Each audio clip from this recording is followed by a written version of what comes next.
여러분 안녕하십니까? 요한계시록 10분 강해 122번째 시간입니다.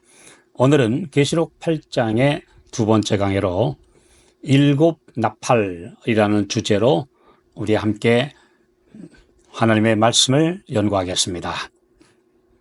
계시록 8장 2절 내가 보매 하나님 앞에 시위한 일곱 천사가 있어 일곱 나팔을 받았더라.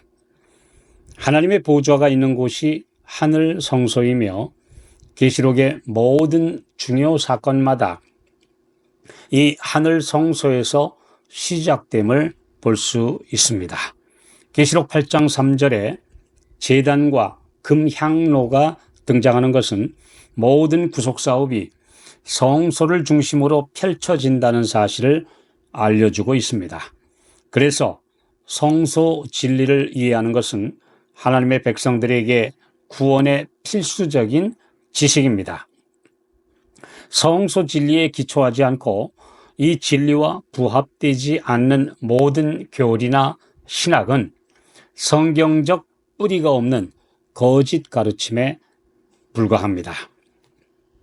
고대 이스라엘의 성소 제도에서 나팔을 부는 것은 성소 봉사를 알리는 의식이었습니다. 유대인의 기록인 미슈나에 의하면 평소에도 매일 최소한 21회의 나팔을 불었고 절기에는 48회 불었습니다.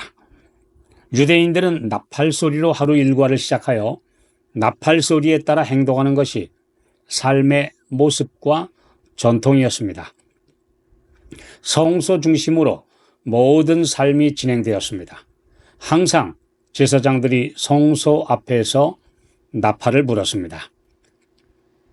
옛 나팔은 두 가지가 있었는데 하나는 양각 나팔로 수양의 뿔로 만든 것입니다. 다른 하나는 은 나팔로 더 큰 소리로 더 널리 알리는 나팔인데 큰 나팔이라고도 불렀습니다. 이 양각 나팔은 히브리어로 쇼파르라고 하는데 절기와 축제에 주로 사용되었고 은나팔은 히브리어로 하초츠라이며 영어로는 트럼펫으로 번역되었습니다. 그런데 이 큰 나팔은 주로 경고와 백성의 소집에 사용되었습니다. 이 계시록에 나오는 나팔은 주로 쇼파르로서 이 나팔을 부는 것은 하늘 성소에서 전개되는 하나님 나라의 절기, 곧 구속 사업의 중요한 사건을 알리는 소리였습니다. 이스라엘에서 제사장들이 나팔을 부는 목적은 첫째, 모든 백성들에게 하나님의 명령과 뜻을 알리기 위해서였습니다.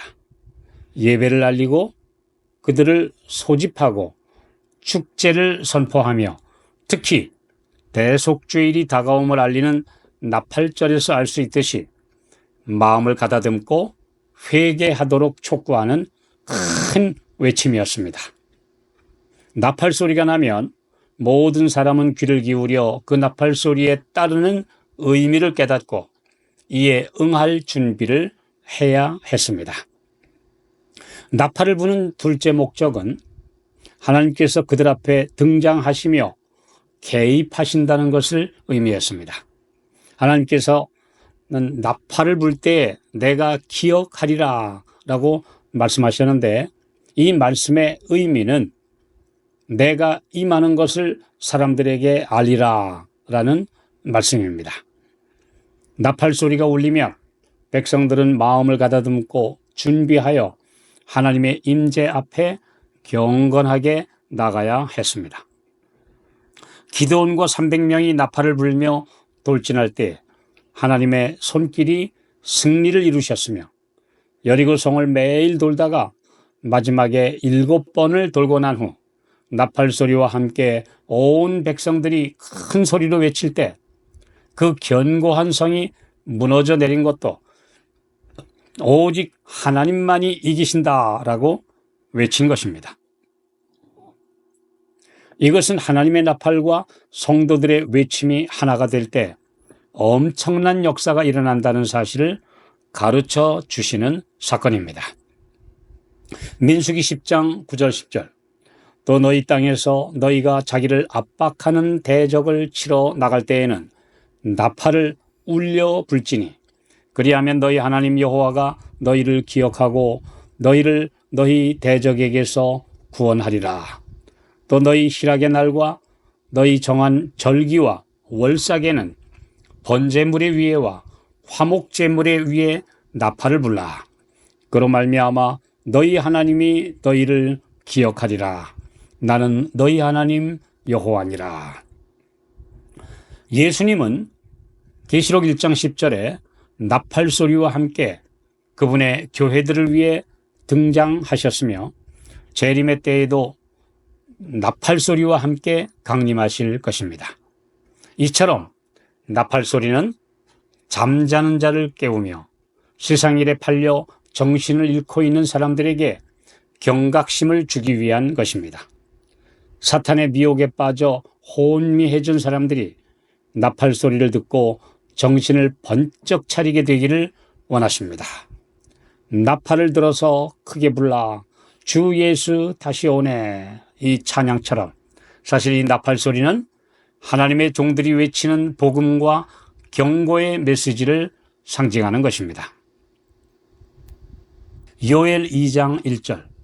시온에서 나팔을 불며 나의 성산에서 호각을 불어 이 땅 거민으로 다 떨게 할지니 이는 여호와의 날이 이르게 됨이니라. 이제 임박하였으니.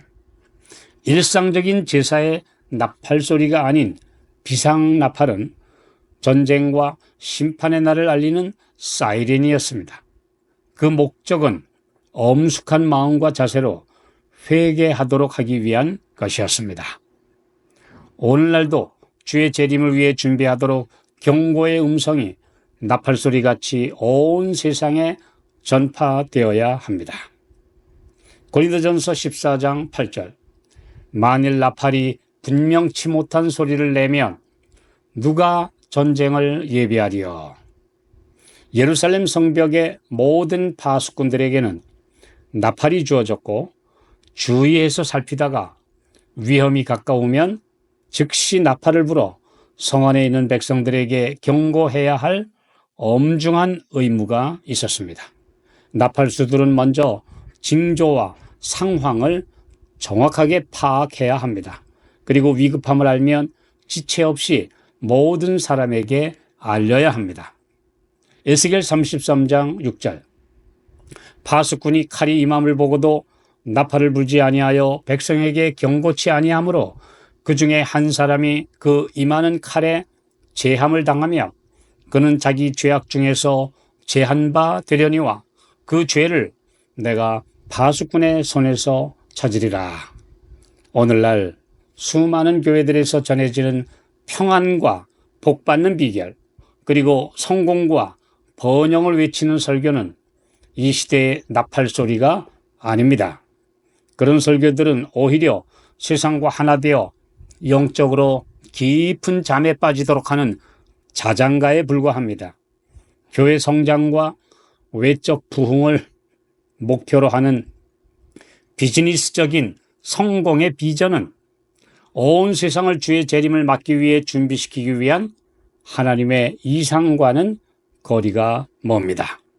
주님은 온 세상이 경고를 받고 이에 응답하는 순수한 마음을 가진 진실한 성도들이 깨어 일어나 음녀가 되어버린 타락한 교회들에서 나와서 어서속히 적은 무리, 즉 그 여자의 남은 자손에 참여하게 되기를 원하십니다.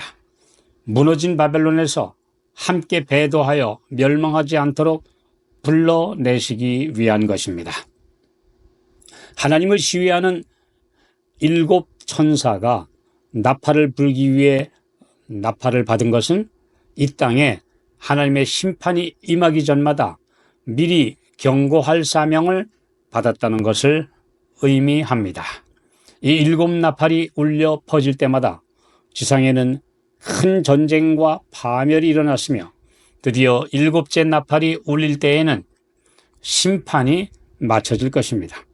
지금은 안락과 쾌락, 돈 버는 일에서 세상의 모든 관심사에서 돌이켜서 그 큰 날을 위해 준비할 때입니다.